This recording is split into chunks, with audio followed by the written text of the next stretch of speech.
Hello fellow citizens. Today we mark the 16th anniversary of the most tragic event on American soil in recent history. To start off, we have a clip from the day this awful incident occurred.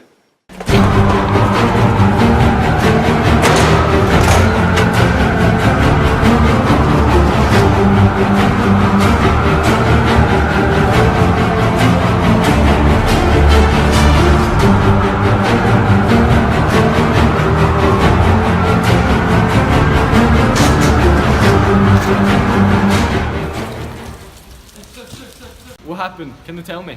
I heard an airplane sound. I didn't know what it was, but it was followed by a big explosion. I panicked, started running to the elevator, but it didn't work, so I went down the stairs. A lot of people was laying on the floor. I just ran past them because I didn't know what to do. I'm so ashamed of that, but when I finally came out, there was falling debris from the skies and people were laying everywhere. I didn't know what to do. And I just want to call everyone, call the people I work with to know if they're okay. Did you see anything else? I don't know what happened, but people were screaming about an airplane that crashed into the North Tower. There were sirens everywhere, ambulance, the cops were coming and trying to calm everyone down. But it didn't work. People were in panic. They were running everywhere. Bodies were falling from the sky along with the debris. There was just mayhem. Thank you for sharing your story with us, and God bless America. Thank you.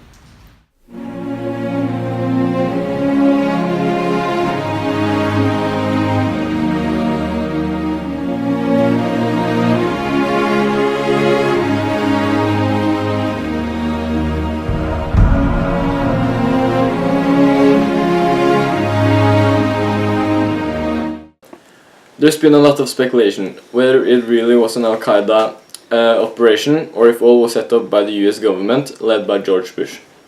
To try and shed some light on this, we have a government official, Nick O'Reilly, and a conspiracy theorist, Marius Wennersten.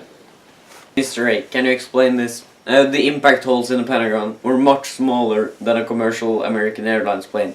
Why wasn't the plane shut down prior to the impact? And why did the plane impact a section of the Pentagon that was vacant due to renovations? People working at Pentagon were supposedly told not to enter that part of the building this day. In addition, no major plane parts were found, such as the wing, the engines, or the cabin. The vertical stabilizer would also hit the windows and walls, which was still intact according to the media footage that was published after the incident. To respond to your accusation and the theory about the attack on Pentagon, I have to start off with some general facts about the event. At 9 hours and 37 minutes, the flight AA-77 crashes into the west wing of Pentagon.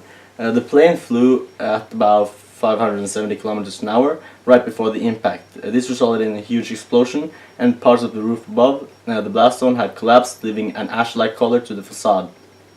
There were a lot of parts laying around which could potentially be parts of the plane, but they were too small to be confirmed.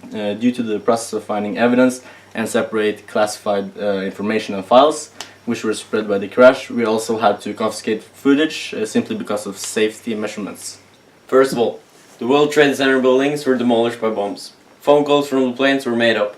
The surrounding surveillance cameras were confiscated by the government, and former President George W. Bush secretly profited from the attacks. Right before the September 11th attacks, some fishy business happened within the stock market insurance firms. An extraordinary amount of put options were placed on United Airlines and American Airlines stocks, the same airlines that were hijacked during the attacks. Many speculated that traders were tipped off about the attacks and profited from the tragedy. And a firm that had operated from the World Trade Center for the last 20 years moved out one day before the attack. In the event that an airplane is hijacked, the North American Aerospace Defense Command, NORAD, is prepared to send out fighter jets, which can debilitate or shoot down the aircraft. On 9/11, NORAD generals said they learned of the hijackings in time to scramble fighter jets. Many believe NORAD commanded defense systems to stand down because of their lack of presence during the attacks. Corresponding with our decision regarding the footage on the terrorist attack towards the Pentagon, we also had to confiscate footages of the towers. This is for safety precautions as well as essential evidence for further investigation. As far as the public release of the footage goes, some footage has been released and others are still being processed. However, there are public footage which show the aftermath and devastating event. Responding to your theory about miming the building with explosives and how steel beams don't melt jet fuel, first of all, aside from the moral and ethical issues of your accusations, what are the chances of sneaking explosive into such crowded and busy building without anyone noticing? Secondly, yes, it is true that standard jet fuel is not capable of melting steel beams, which were allegedly said to have been in use at the two towers. However, it is quite common in the construction industry that they initially plan to build with a certain type of material, but later on decide to swap with something else.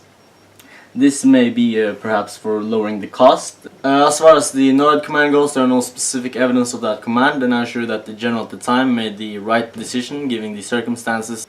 In the weeks before 9/11, there were way more unscheduled maintenance in the Twin Towers, and that was your opportunity to smuggle the bombs in. And also, you did it to have an excuse to go to war against Iraq, because they have a lot of unused oil. So you killed thousands of your own citizens just for the material gain. In the aftermath of the attacks, many US citizens held the view that the attacks had changed the world forever. The Bush administration announced a war on terrorism, with the goal of bringing Osama bin Laden and Al-Qaeda to justice and preventing the emergence of other terrorist networks. These goals would be accomplished by means including economic and military sanctions against states perceived as harboring terrorists and increasing global surveillance and intelligence sharing. Immediately after the September 11 attack, US officials speculated on possible involvement by Saddam Hussein. Although unfounded, the association contributed to public support for the 2003 invasion of Iraq. And before the investigation even had started, lots of the evidence were shipped out and destroyed, before investigators could have a look at them. Why was $40 million spent to investigate Bill Clinton's sex life, and only $600,000 were spent on investigating the World Trade Center's fires and subsequent collapse? Neither of the towers were bent, nor did they creak or groan at any time. Firefighters said they seemed sound and reported no fires they couldn't control. How could the Twin Towers fall straight down when the damage and resulting fires were only at one corner and two sides? Only the tops of the Twin Towers should have fallen, and they should have fallen over, not straight down. In fact, the top of one tower did fall over onto building 4, so there was no building weight to crush the floors below. So what caused the collapse of the remaining floors?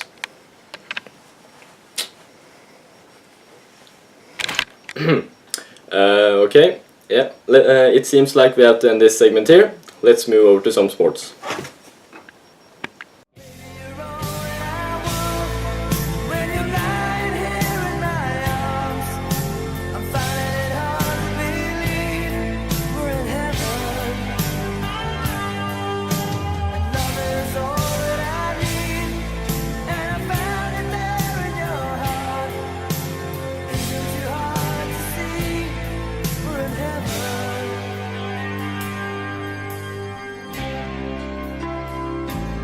To try and shed some light on this,